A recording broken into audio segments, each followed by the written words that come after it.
Okay, trade during this time was made up of four major trade routes: the Silk Road, the Trans-Saharan, or the Sand Road, the Mediterranean, and the Indian Ocean trade, or the Sea Roads. The Silk Road connected Asia to the Middle East, which also led into trade with Europe. The Trans-Saharan trade connected northern Africa to sub-Saharan Africa. The Mediterranean connected Europe to northern Africa and the Middle East, and the Indian Ocean connected India to the east coast of Africa, parts of Yemen, current Yemen, then Saudi Arabia area, and Indonesia. These new trade routes led to powerful trading cities such as Timbuktu, Swahili, Calcutta, Baghdad, Malacca, Venice, and many others. Along with trade comes new luxury goods, which were spread along these routes, such as silk, cotton, porcelain, spices, gems, slaves, and exotic animals. New commercial technology was developed during this time, such as the caravan system and camel saddles.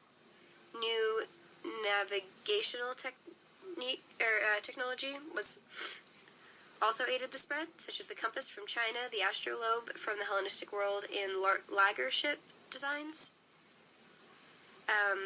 New economic tools facilitated the spread as well, such as bills for exchange, credit, checking, and banks, government coins and paper money, and trading organizations, such as the Hanseatic League in Europe.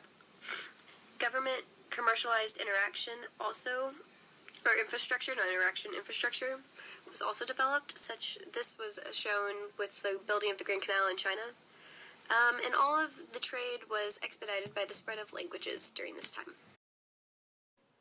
Along these major trade routes were technological adaptations, such as the Viking longships, the Arab or Berber camels, and the Central Asian horses. Were also in this time period, the main two being the Bantu migrations and the Polynesian migration. Were a result of these migrations. Bantu migrations resulted in the spread of Swahili, while the Polynesian migrations resulted in the spread of Turkic and Arabic languages. Islam, based on revelations to Muhammad, was a major religion in this time period. It was a mix of Judaism, Christianity, and Zoroastrianism with the Arab people of the Arabian Peninsula. This religion was spread through the military and via trade. Cultural interaction and diffusion was another result of the trade routes. In Southeast Asia, there was Neo-Confucianism, Hinduism, Buddhism, and Islam. Islam was also present in sub-Saharan Africa. In the Islamic empires in Western Europe, printing and gunpowder from East Asia was diffused. The trading that occurred on these trade routes also introduced new crops to new areas, such as the bananas to Africa and the new fast-ripening rice to East Asia. However, as trade increased, diseases were also brought along with them, such as the Black Death, affecting most of Europe. Now let's focus on the major empires during this time period, the first being the Islamic Empire from 661 to 1258 CE. The Islamic expansion introduced a new concept known as the Caliphate. This was a new form of government that took hold across North Africa and West Asia, and was led by a succession of caliphs until 1258. Examples of some of these Islamic empires are the Abbasids, the Delhi Sultanate, and Muslim Iberia, otherwise known as Al-Andalus. As the Islamic Arabs spread their dominance, they took on many Persian influences. The Mongols, otherwise the masters of archery on horseback, came into existence in 1206. Their major state forms were called the Khanates. There were 4 Khanates, the first being the Golden Horde, occupying Russia and Eastern Europe, Khanate of the Great Khan, occupying China and East Asia, Chagatai, occupying Central Asia, and Ilkhanate, who had Middle East and Persia. Each Khanate began as an administrative unit ruled by a descendant of Genghis Khan.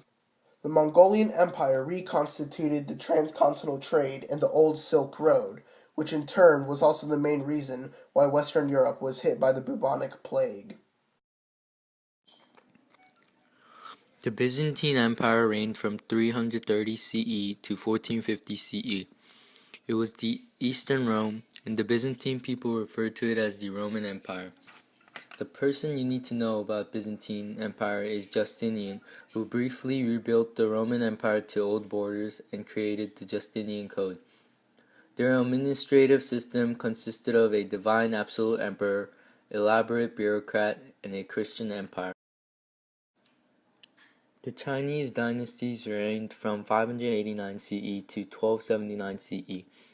They had three dynasties: Sui Dynasty, which reunited China and created the Grand Canal; Tang Dynasty, which was the high point of Chinese civilization, was responsible for the Silk Road, made their people pay tribute, had a Buddhist and Confucius mindset, had cultural influence over Japan and Korea, and also had printing.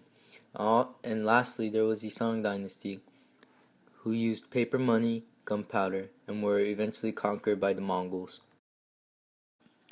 The Italian city-states were a new government that replaced the old Roman Empire. They consisted of Venice, Milan, Genoa, Verona, and more. They dominated the Mediterranean trade, had key trade between Europe and Asia, and later traded with Ottoman Empire. Feudal Europe had a decentralized government. They had local feudal lords who gained fealty over local people. The highlight person of feudal Europe is Charlemagne. Feudal Japan mirrored Europe. Daimyos were equivalent to the European lord, and samurais were equivalent to the European knight.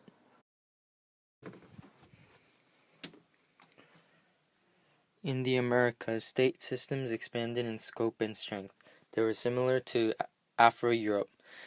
The Maya had city-states. The Aztec had an empire based in central Mexico and were also called Mexica. The Inca resided in the Andes Mountains around Peru, had road systems, inherent system, and quipu.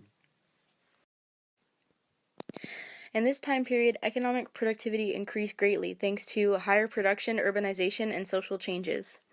Crop yields increased due to new technology, so things like chinampas and champa were possible. Waro and terracing and the horse collar also allowed for higher production.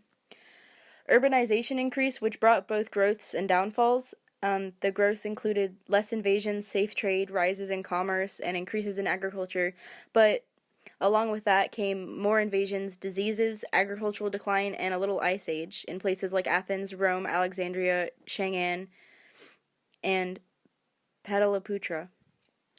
Social changes included labor management changes, like free peasants, nomadic pastoralists, guilds, government labor taxes, and military obligations. There were also free peasant revolts and religious revolts. In this time period, the spread of religion led to major changes in gender relations and family structure. Buddhism, Christianity, and Islam were the three main religions that spread widely during this time period.